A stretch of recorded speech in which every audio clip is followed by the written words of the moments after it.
Vou contar mais uma linda história a partir de agora. Só que eu quero fazer antes um pedido para você. Se inscreva no canal. É um gesto tão simples para você e tão significativo para o canal. Entra no canal, se inscreva, curta, põe o teu joinha, acione o sininho. Para nós isso é muito importante. O canal ganha força e muito mais histórias a serem contadas. Por favor, se inscreva no canal. Agora, prepara o coração, porque a história de hoje é linda.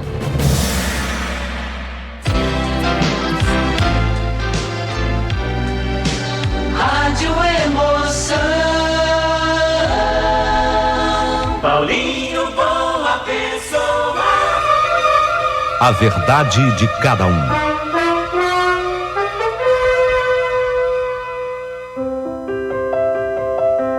Meu querido amigo Paulinho Boa Pessoa, eu sou a dona Isabel Cristina e hoje eu gostaria de contar essa história que eu acho muito importante, porque a maioria das pessoas não sabe por que nós temos o feriado de Corpus Christi. As pessoas entendem até pela proximidade da pronúncia, Corpus Christi, que a gente está falando do corpo de Cristo. Mas as pessoas não conseguem, de fato, entender o que isso significa. E eu posso te dizer, porque eu, Isabel Cristina, sou professora, e sempre que chegava essa época do ano, assim, o mês de junho, eu fazia a pergunta para a sala de aula. Pessoal, vamos ter o feriado de Corpus Christi.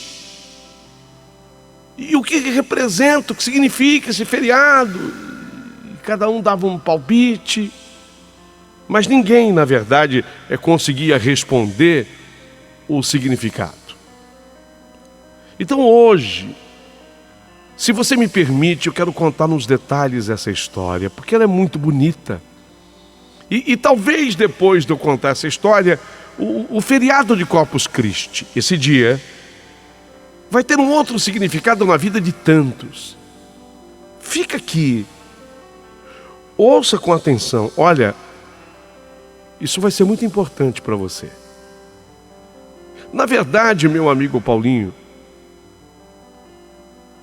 isso tudo começa a acontecer com uma santa. Primeiramente, foi uma santa chamada Santa Juliana. Santa Juliana, ela teve uma visagem, ela teve uma visão muito especial. O que viu essa mística, a Santa Juliana, para ensejar, inclusive, a própria Igreja Católica instituir uma festa litúrgica. Você sabia que isso é no mundo, né? Corpus Christi. Não é um feriado brasileiro. É um feriado mundial, Corpus Christi.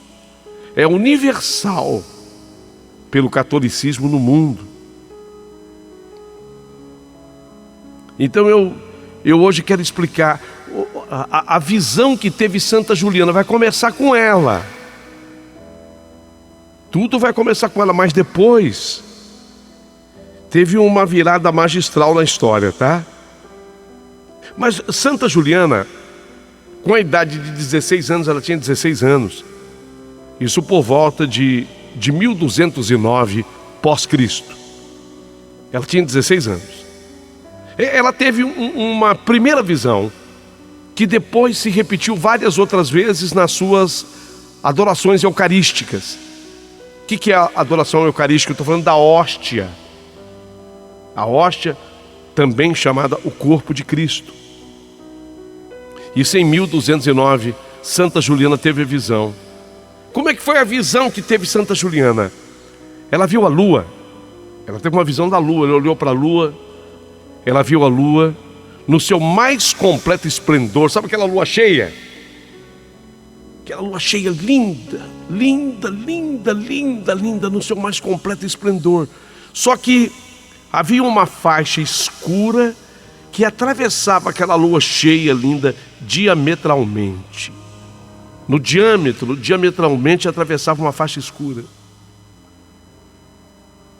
Então Santa Juliana olhou assim para a lua, aquela faixa atravessando a lua cheia. Ela prestou atenção. E naquele instante ela pediu sabedoria ao Senhor Deus. E o Senhor Deus levou-a a compreender o significado daquilo que lhe tinha aparecido. A lua simbolizava a vida da igreja na terra. E a linha opaca, a linha escura, representava, ao contrário, a ausência de uma festa litúrgica, para cuja instituição, a igreja, se pedia. E esse pedido era feito a Juliana, tinha 16 anos, Santa Juliana. Então o pedido do Senhor para Juliana, naquele momento uma menina, uma moça, 16 anos, o pedido era que ela trabalhasse de maneira eficaz, ou seja, que ela pedisse, solicitasse, que isso chegasse até os líderes da igreja católica, uma festa para que os fiéis pudessem adorar a Eucaristia, a hóstia, a Santa Ceia. Era preciso haver uma festa para isso. A igreja tinha que ter um dia específico para aumentar a fé, para prosperar na prática das virtudes e reparar as ofensas ao Santíssimo Sacramento, porque tinha gente que dizia: não vou tomar hóstia, para que isso aí? É bobagem. É um pedacinho de alguma coisa de trigo, quando ela significava muito mais do que isso.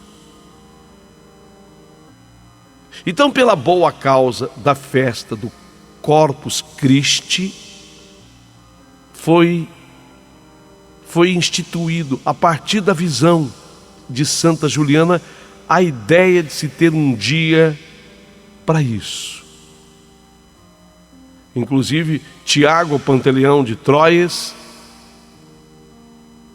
ele chegou a conhecer Santa Juliana, e a ideia, ele se junta a Santa Juliana nessa ideia que ela passou para eles, e através do Papa de nome Urbano IV, isso em 1264, se instituiu a solenidade de Corpus Christi como festa de preceito para a Igreja Universal. Só que faltava alguma coisa. Sabe, as pessoas, elas... é Corpus Christi, mas elas não entendiam ainda o significado daquilo tudo. Elas tomavam a hóstia, participavam da Santa Ceia. Aquilo é participar da Santa Ceia. Inclusive nessa hora, quando o padre ele ministra, ele vai colocar na boca de um fiel. Depois mudou, ele passou, antigamente ele colocava direto na boca, depois passou a colocar nas mãos dos fiéis. Então, quando o padre ministra a hóstia,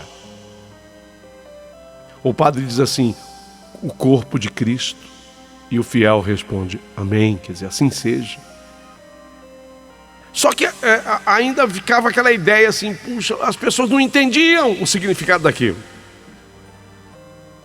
Então, muito tempo depois do que acontecera com Santa Juliana, iria acontecer o chamado milagre de Bolsena, Orvieto.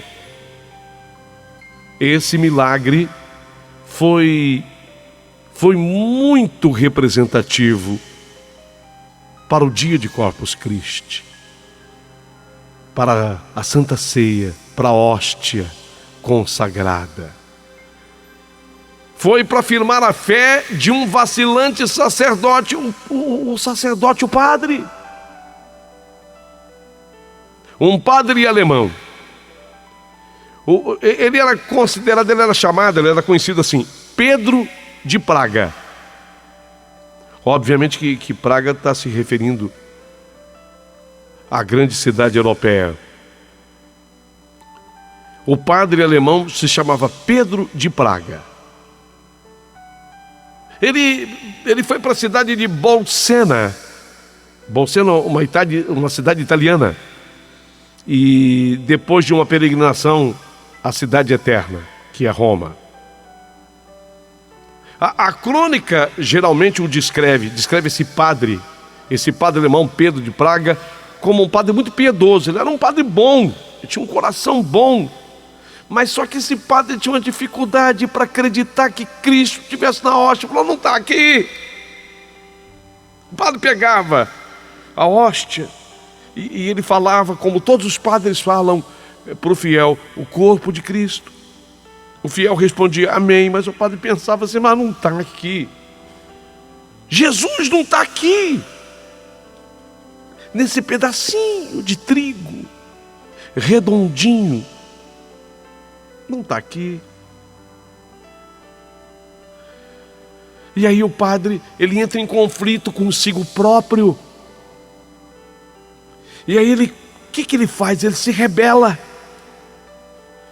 Ele um belo dia, ele chega na igreja e fala assim: olha, eu vou dizer uma coisa para vocês, senhores fiéis. Eu sei que o ápice da missa, da Santa Missa, e é mesmo, o clímax de uma Santa Missa.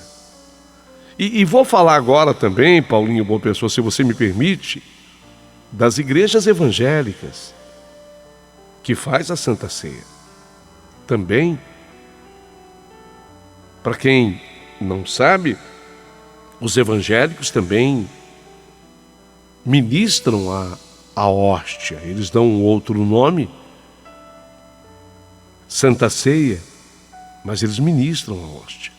E aquilo também é o clímax. Só que, se não me falha a memória, os evangélicos fazem isso a cada mês. E na Igreja Católica, não. Toda missa tem. E é o clímax da missa. É o momento mais importante. Aí o padre Pedro de Praga falou para os fiéis, falou: olha, gente, daqui a pouquinho nós vamos entrar no clímax da missa, que é o momento de oferecer a vocês o corpo de Cristo, a hóstia consagrada. Só que eu vou ser sincero com vocês. O padre era muito bom, tinha um coração bom, mas ele estava em conflito com ele. Falou: vou ser sincero com vocês, quando eu falo corpo de Cristo e vocês me respondem amém, eu não tenho certeza. Eu acho que ali não está o corpo de Cristo.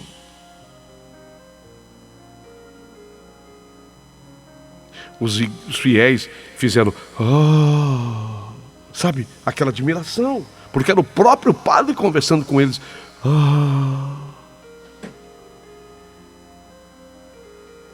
E é exatamente aí, devido à dúvida do padre, o conflito do padre. Talvez Pedro de Praga, o alemão, nessa hora, ele tenha admitido uma falta, lógico, admitiu, né? A falta de fé na hóstia consagrada. E o que aconteceu? E aí, neste acontecimento é que vai ter uma grande importância o dia de Corpus Christi. Presta atenção. O padre Pedro de Praga, enquanto celebrava a Santa Missa, sobre o túmulo de Santa Cristina, porque vocês sabem que nas igrejas católicas é muito comum de sepultarem pessoas, algumas ilustres, pela sua história, pela sua cidade, e alguns santos. E o padre estava celebrando uma missa numa paróquia, numa igreja, onde estava sepultado o corpo de Santa Cristina. Ele estava lá celebrando a Santa Missa, e mal o padre Pedro havia ele pronunciado as palavras da consagração. Vocês sabem quais são as palavras da consagração, né? E ao fim da ceia, é exatamente aquelas palavras: esse é o meu corpo. Jesus levantou o pão e disse: esse é o meu corpo. Tomai e comei todos vós, em minha memória, em memória de mim. Quer dizer, o pão da Santa Ceia era o elo de ligação de cada um de nós com Cristo. Ele próprio disse: tomai e comei todos vós, este é o meu corpo.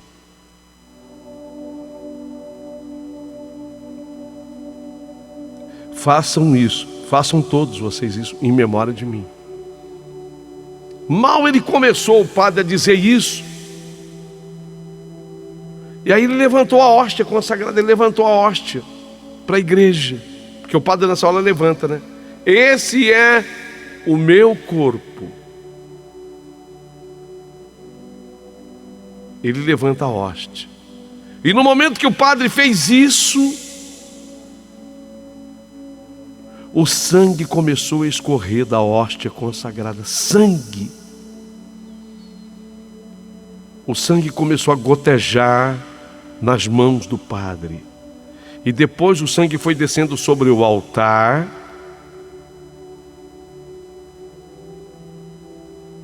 E se espalhando. O padre ficou imediatamente perplexo, diante de todos. A princípio o padre, ele tentou esconder o sangue, mas então interrompeu a missa. Vocês me perdoem, eu vou parar aqui a celebração. Todos tinham visto, embora ele tentasse disfarçar. Ele pediu: vocês me perdoem, eu vou interromper aqui a missa. É que eu preciso ir à cidade vizinha de Orvieto, onde o Papa Urbano, o Urbano IV, ele morava. Ele morava na cidade italiana de Orvieto, era lá que o padre morava. Aí o padre correu para lá, ele parou a missa. Chegando lá, ele apavorado: Papa Urbano, eu preciso relatar algo que aconteceu. Eu confesso ao senhor, eu cometi um grande pecado. Dias atrás, eu falei para os fiéis da igreja que eu não acreditava que Jesus estivesse na hóstia, que o corpo de Cristo estivesse na hóstia. Eu fazia aquilo, o ápice, o clímax da missa, mas eu não tinha fé. Eu falava o corpo de Cristo, mas sem acreditar no que eu estava fazendo. E hoje, agora, não faz muito tempo, eu até interrompi a missa e corri para cá, Papa. A hora que eu levantei a hóstia para consagrá-la: esse é o meu corpo. Tomai e comei, todos vós. Esse é o meu corpo. Façam isso em memória de mim. O sangue começou a escorrer da hóstia consagrada. O sangue está lá na igreja. Caiu sobre as minhas mãos, caiu no altar.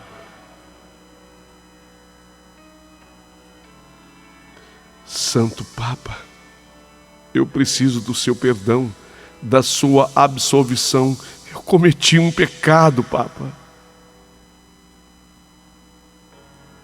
O Papa, vendo a veracidade, a verdade com a qual falava o padre Pedro de Praga, o absolveu na hora. O perdoou, o absolveu. E aí o Papa mandou então emissários para fazer uma investigação imediata à igreja. Ele está fazendo esse relato, eu queria que vocês fossem lá agora, por favor, mas façam uma investigação. E aí os emissários do Papa, os enviados do Papa, confirmaram tudo o que foi relatado pelo padre Pedro. Então o padre Pedro, na hora, foi ordenado. Na hora, ele ordenou ao bispo da diocese, o Papa, né? Ele ordenou ao bispo da diocese que trouxesse a Orvieto, a cidade dele, a hóstia que sangrou, que foi levantada pelo padre Pedro e sangrou, e trouxesse também o pano de linho contendo as manchas de sangue. E juntamente com arcebispos, cardeais e outros dignatários da igreja, o Papa Urbano IV realizou uma procissão. Ele fez uma procissão nesse dia. Essa procissão teve grande pompa. Imagine, ele estava ali na hora com a hóstia que sangrou e o pano de linho com o sangue da hóstia. Então ele fez uma procissão pomposa e introduziu as relíquias na catedral, tanto a hóstia quanto o pano de linho. O corporal de linho contendo as marcas de sangue ainda está reverentemente conservado e até hoje exposto na Catedral de Orvieto. Eu fui lá. Paulinho Boa Pessoa, eu, professor Isabel Cristina, eu contava essa história para os meus alunos. E eu tinha uma vontade tão grande de ver de perto isso. E eu fui lá. Fui na cidade italiana de Orvieto e eu vi com os meus próprios olhos o pano de linho com o sangue de Cristo. Eu fiquei tão comovido, eu fiquei tão emocionado.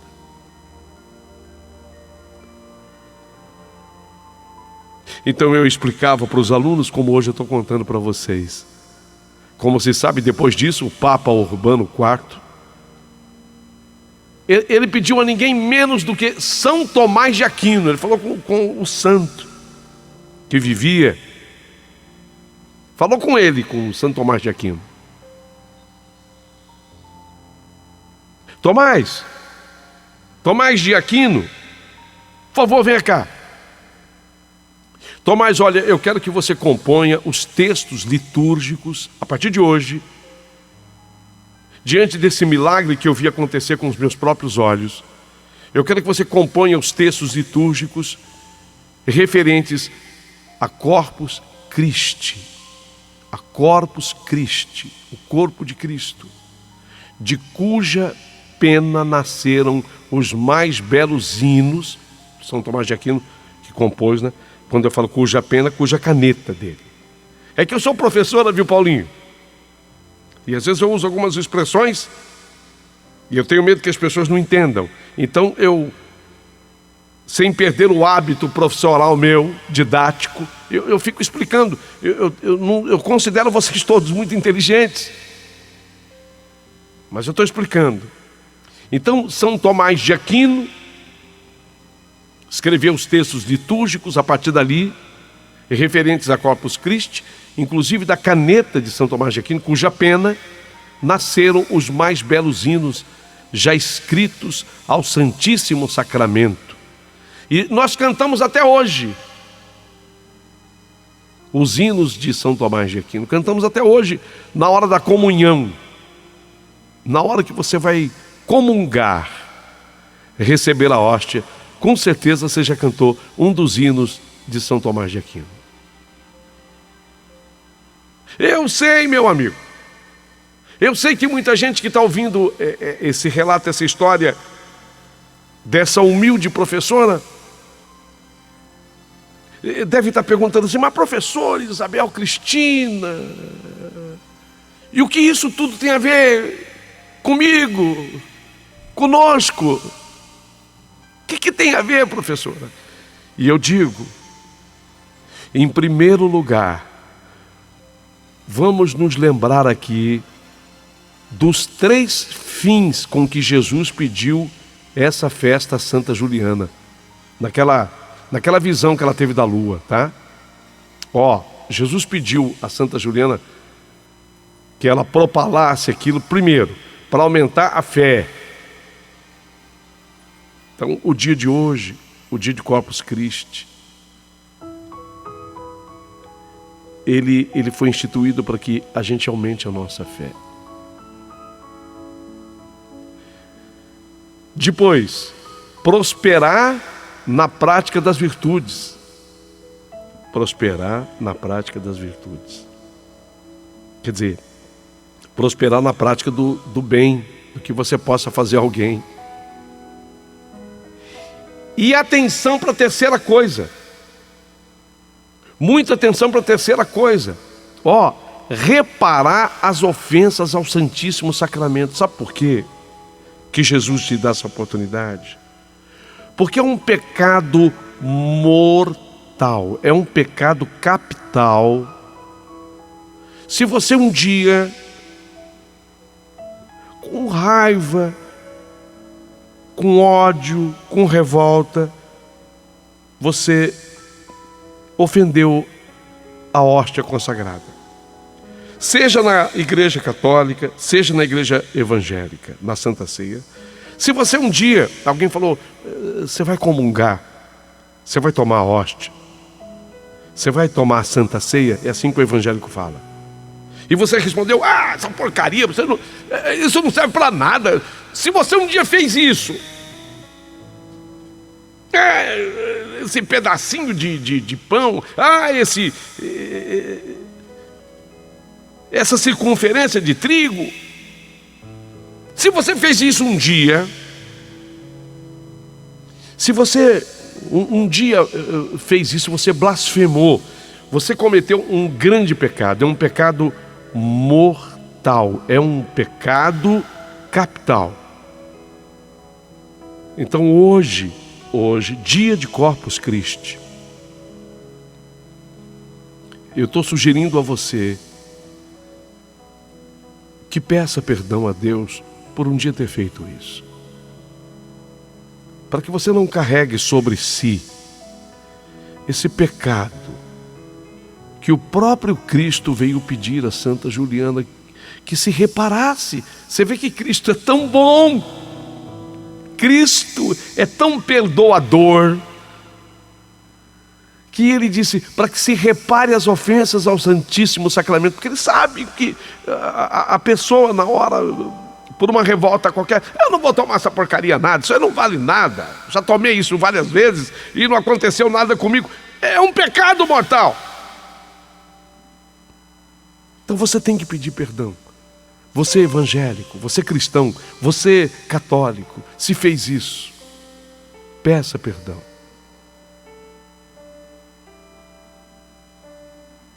Porque a fé católica no sacramento da Eucaristia tem que ser valorizada, muito valorizada. Por tudo isso, o Corpus Christi é um dia de reparação. Reparação pela falta de fé generalizada, reparação pela falta de participação na missa,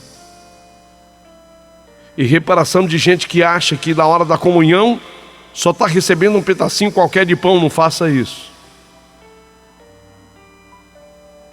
E reparação porque, apesar de tantos milagres eucarísticos, tantos, como o de Bolsena, em que Deus parece gritar aos nossos ouvidos a verdade de sua presença real na Eucaristia, nós, ingratos, teimamos em não crer, não adorar, não esperar e não amar o corpo de Cristo. É reparação porque há um Deus que deseja ardentemente se unir a nós. Você que tem às vezes respostas frouxas, frias, indiferentes, saiba que Corpus Christi é uma festa para aumentar a sua fé, prosperar a prática das virtudes e reparar as ofensas ao Santíssimo Sacramento. Meu querido amigo Paulinho Boa Pessoa, você me perdoa a intromissão, é que você conta histórias tão lindas, e eu não sei a importância que você dará a essa professora Isabel Cristina. Mas é que eu queria que as pessoas entendessem o significado de Corpus Christi, que não é só um dia de não trabalhar. É um dia muito importante para que tudo isso possa ser reparado. Se você ouviu a minha história até aqui, parabéns. Afinal de contas, eu consegui chegar ao teu coração e esse era o meu objetivo.